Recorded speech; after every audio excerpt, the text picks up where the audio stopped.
ಕ್ಷೇತ್ರೀಯ TV ವೀಕ್ಷಕರಿಗೆ ನಮಸ್ಕಾರಗಳು.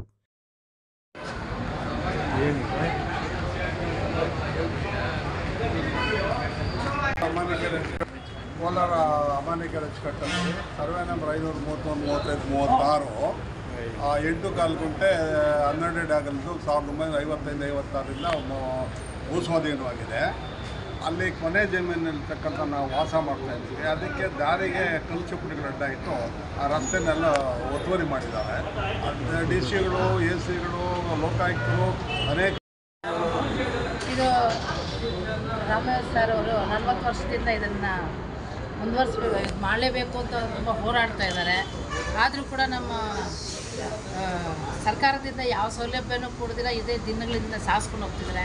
ಅಲ್ಲಿ ನೋಡಿದ್ರೆ ತುಂಬ ಪ್ರಾಬ್ಲಮ್ ಇದೆ. ಯಾಕಂದರೆ ಕಾಡಲ್ಲಿ ವಾಸ ಮಾಡ್ತಾ ಇರೋದು, ಅಂದರೆ ಸಿಂಹ, ಹುಲಿ ಹತ್ರ ವಾಸ ಮಾಡ್ತಾ ಇರೋದು. ಅದರಿಂದ ಅವ್ರಿಗೆ ಸೌಲಭ್ಯ ನಾವು ನಮ್ಮ ಸರ್ಕಾರದಿಂದ ಕೊಡದಿರೋ ಸತಾಯಿಸ್ತಾರದು ಯಾಕಂತನೂ ಗೊತ್ತಿಲ್ಲ.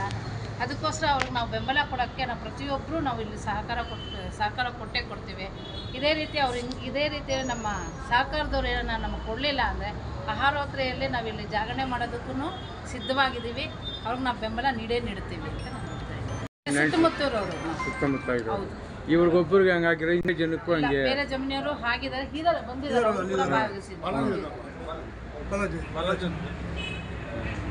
ಹೌದು, ಅಲ್ಲಿ ಇದೆಯಾ? ಇದೆ, ಅವ್ರದ್ದು ಇದೆ. ಮತ್ತೆ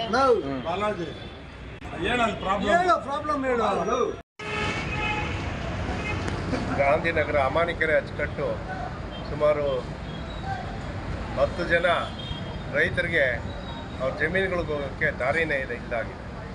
ಕಾರಣ ಅಷ್ಟೇ, 1955ರಲ್ಲಿ ದಿವಂಗತ ಟಿ ಚೆನ್ನೈನವರು ಮಂತ್ರಿಗಳಾಗಿದ್ದಾಗ ಅಮಾನಿಕೆರೆ ಅಚ್ಚುಕಟ್ಟು ರಸ್ತೆಗಳನ್ನ ಅಕ್ವಿಷನ್ ಮಾಡಿಕೊಂಡು ಸರ್ಕಾರದಿಂದ ಅವಾರ್ಡ್ ಮಾಡಿ ರಸ್ತೆಗಳು ಮಾಡಿದ್ರು. ಅಲ್ಲೇನಾಗಿದೆ ಅಂದರೆ ಸುಮಾರು ಒಂದು 45 ಸರ್ವೆ ನಂಬರ್ ಎಲ್ಲ ಮಾಡಿಬಿಟ್ಟು ಒಬ್ಬರು ಯಾವ ಮುಸ್ಲಿಂ ಬಾಂಧವರು ಒಂದು ಬಾಳೆ ಗಿಡ ಹಾಕ್ಕೊಂಡಿದ್ರು. 3 ಸರ್ವೆ ನಂಬರು 532ವರೆಗೂ ಆಗಿತ್ತು. 533, 34, 35 ಬಾರಿ ಈ 3 ಸರ್ವೆ ನಂಬರ್ದು ಅದು ಕೇಳ್ಕೊಂಡ ದಿವಂಗತ ಚೆನ್ನೈನವ್ರದ್ದು, ಈಗ ಸ್ವಾಮಿ ಬಾಳೆ ಗಿಡ ಹಾಕಿದ್ದೀನಿ, ಇವಾಗ ನಾನು ಅದನ್ನ ರೋಡ್ ಮಾಡಿಬಿಟ್ರೆ ಬೆಳೆ ಹೋಗ್ಬಿಡ್ತಿದ್ದೆ, ನಾನು ಹೊಟ್ಟೆ ಹೊಡೆದಂಗೆ ಆಗುತ್ತೆ, ಬೆಳೆ ತಗೊಂಡ್ಬಿಡ್ತೀನಿ, ಆಮೇಲೆ ರೋಡ್ ಮಾಡಿಬಿಟ್ರಿ ಅಂತೇಳಿ ಅದನ್ನ ಕೇಳ್ಕೊಂಡಂಥ ಸಂದರ್ಭದಲ್ಲಿ ಚೆನ್ನೈನವರು ಅದನ್ನು ಸ್ಟಾಪ್ ಮಾಡಿದ್ರು ಮಂತ್ರಿಗಳು. ಆಮೇಲೆ ಅದು ಇದಾಯಿತು, ಮತ್ತು ಅದನ್ನ ಹಾಗೆ ಕಾಲಕ್ರಮೇಣ ಅದು ಯಾರು ಇಂಟರ್ನೆಟ್ ತಗೊಂಡ್ರೆ ಅದು ಹಾಗೆ ಇದ್ದು. ಈಗ ಅದು ಆಗಬೇಕಾಗಿರೋದು ಚಿನ್ನಾಪುರ ATವರೆಗೂ ಹೋಗ್ಬಿಟ್ಬೇಕು. ಪಕ್ಕದ ರಸ್ತೆ ಮಾಡಿದ್ದಾರೆ, ಅಚ್ಚುಕಟ್ಟು ರಸ್ತೆ. ಅದು ಚಿನ್ನಾಪುರ ATವರೆಗೂ ಕೊನೆವರೆಗೂ ಹೋಗಿದೆ. ಇದು ಮಾತ್ರ ಉಳಿದೋಗಿದೆ. 55ರಲ್ಲಿ ಗೆಜೆಟ್ ನೋಟಿಫಿಕೇಷನ್ ಆಗಿದೆ, ಕನ್ನಡದಲ್ಲಾಗಿದೆ, ಇಂಗ್ಲೀಷಲ್ಲಾಗಿದೆ, ಅವಾರ್ಡ್ ಆಗಿರೋದಿದೆ, ಸರ್ವೆ ಸ್ಕೆಚ್ ಇದೆ, ಎಲ್ಲ ದಾಖಲೆಗಳು ಸಂಬಂಧಪಟ್ಟ ಎಲ್ಲ ದಾಖಲೆಗಳು ಇದ್ದರೂ ಸಹ ಈ ಬೇಜವಾಬ್ದಾರಿ ಸರ್ಕಾರದವರು ಏನು ಜಿಲ್ಲಾಧಿಕಾರಿಗಳು ಇರ್ಬೋದು, ಜಿಲ್ಲಾಧಿಕಾರಿಗಳು ಅನೇಕ ಆರ್ಡ್ರ್ಗಳನ್ನು ಮಾಡಿದ್ರು ಸಹ ಅದಕ್ಕೆ ಯಾವುದೇ ಕಿಮ್ಮತ್ತಿಲ್ಲ.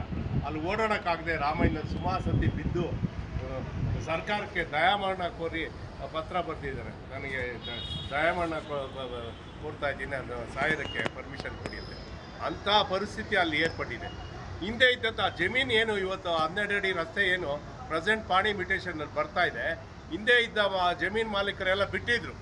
ಯಾರೋ ವೆಂಕಟಸ್ವಾಮಿ ಅಂತ ಮುತ್ಕೂರಿಂದ ಬಂದು ಅದನ್ನ ಜಮೀನು ತಗೊಂಡ್ಮೇಲೆ ಆ ರಸ್ತೆನ ಮುಚ್ಚಾಕ್ಬಿಟ್ಟು ಅಲ್ಲಿ ಹೆಣಗಳು ಬೇರೆ ಉಳ್ಬಿಟ್ಟವನು ಬೇಕಂತ. ಅವನು ಸತ್ತೋದ, ಅವ್ನ ಮಗನೂ ಸತ್ತೋದ, ಇನ್ನೊಬ್ರು ಸತ್ತೋದು.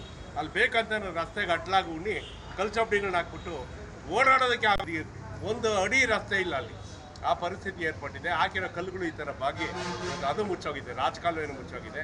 ಇಷ್ಟೆಲ್ಲ ಇದ್ದು ಅಲ್ಲಿ ತಹಶೀಲ್ದಾರ್ಗೂ ಕಣ್ಣಿಗೆ ಕಾಣಿಸಲ್ಲ, ಹೇಳಿದರೆ ಏನು ಮಾಡೋಕ್ಕಾಗಲ್ಲ. ಏನು ಪತ್ರಗಳೇನಿದೆ ಅದನ್ನು ನೋಡೋಷ್ಟು ವ್ಯವಧಾನನೂ ಆಯಮ್ಮನಿಗಿಲ್ಲ. ಸಂಬಂಧ ಮಾತು ಕೇಳ್ತಾರೆ, ಸುಮ್ಮನೆ ಇದ್ದಾರೆ. ಇವತ್ತು ನಾವು ಮೊನ್ನೆ ಒಂದು ಸತಿ ಕೂತಿದ್ರಿ ಧರಣಿ, ಆದರೆ ಆಯಮ್ಮ ಬಂದು 3 ದಿವಸ ಟೈಮ್ ಕೊಡಿ, 1 ವಾರ ಕೊಡಿ ಹಿಂಗೆ ಹೇಳ್ಬಿಟ್ಟು ಎಬ್ಬರಿಸ್ಬಿಟ್ರು. ಆದರೆ ಈ ಬಾರಿ ರಸ್ತೆ ಆಗೋವರೆಗೂ ನಾವು ಅಹೋರಾತ್ರಿ ಧರಣಿ ಬಿಡೋದಿಲ್ಲ. ಸರ್ಕಾರದ ಆದೇಶನೇ ಇದೆ, ಜಮೀನುಗಳು ಹೋಗೋದಕ್ಕೆ ರಸ್ತೆ ಬಂಡಿ ಜಡ ಇಷ್ಟಾದರೂ ಮಾಡಿಕೊಡ್ಬೇಕಂತ ಕಾನೂನಲ್ಲಿ ಹೊಸ ಕಾನೂನು ಮಾಡಿದ್ದಾರೆ, ತಿದ್ದುಪಡಿ. ಆದರೂ ಅದನ್ನೆಲ್ಲ ಆಯಮ್ಮನ್ನೆಲ್ಲ ಪಕ್ಕಕ್ಕೆ ಕಾಲು ಕಸದಂತೆ ನೋಡ್ಕೊಂಡು ಇವಾಗ ಆಯಮ್ಮನ್ನ ಈ ಬಡವರು ನಾವೇನು ಕೇಳ್ತಾ ಇದ್ದೀವಿ ರೈತರು, ನಮ್ಮ ಮಾತು ಕಿಂಚಿತ್ತು ಬೆಲೆ ಕೊಡ್ತಾ ಇಲ್ಲ.